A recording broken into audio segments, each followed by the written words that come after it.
যে মাস বরকতপূর্ণ মাস, ফজিলতপূর্ণ মাস,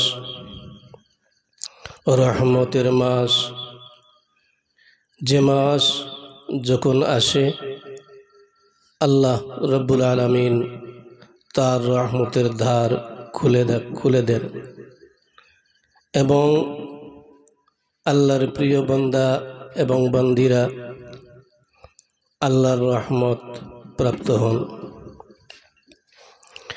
রসুল করিম সাল্লাল্লাহু আলাইহি ওয়াসাল্লাম বলেন, এই রমজান মাসের প্রথম যে 10 দিন অতিবাহিত হইয়া যায় সেই 10 দিন হলো রহমতের 10 দিন। আল্লাহর প্রিয় বান্দা এবং বান্দিগণ সিয়াম সাধনার মাধ্যমে যখন আল্লাহর নৈকট্য লাভ করে থাকেন তখন আল্লাহর পক্ষ থেকে সবাইকে রহমত দান করেন এবং আল্লাহর রহমত প্রাপ্ত হয়ে ওইসব বান্দা এবং বান্দিরা দুনিয়া এবং আখিরাতের সফলতা অর্জন করেন। আর মধ্যের যে 10 দিন, এই 10 দিন মাগফিরাতের 10 দিন, যে 10 দিনের ভিতরে বান্দা এবং বান্দিরা সিয়াম সাধনার মাধ্যমে যখন আল্লাহর নৈকট্য লাভ করতে থাকেন আল্লাহ রাব্বুল আলামিন তখন তাদেরকে মার্জনা করে দেন, মাগফিরাত করে দেন। সুবহানাল্লাহ।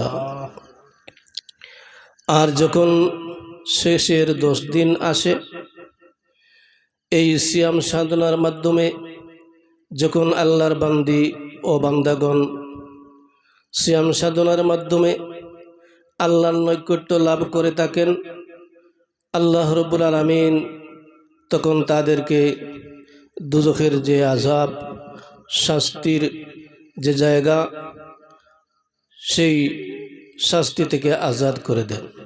সুবহানাল্লাহ। সুতরাং আমরা আমাদের জীবনে রমজান শরীফের মাস পেয়েছি, সেটা আমাদের অত্যন্ত সৌভাগ্যজনক কথা।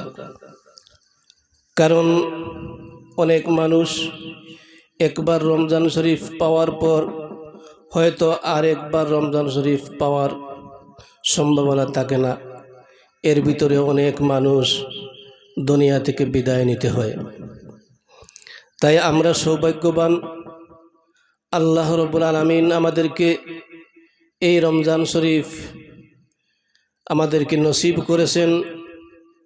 আর নবীজি আরও বলেন, যে মানুষ রমজান শরীফের মাস পেল এবং রমজান শরীফের মাস পাওয়ার পর তার দোষ ত্রুটিকে আল্লাহর পক্ষ থেকে মার্জনা করাইতে পারল না, তার মতো বদবখত আর জমিনের মধ্যে নাই। তো আল্লাহ রাব্বুল আলামিন আমাদেরকে কত যে মায়া, মেহেরবান এবং দয়া করেছেন। আর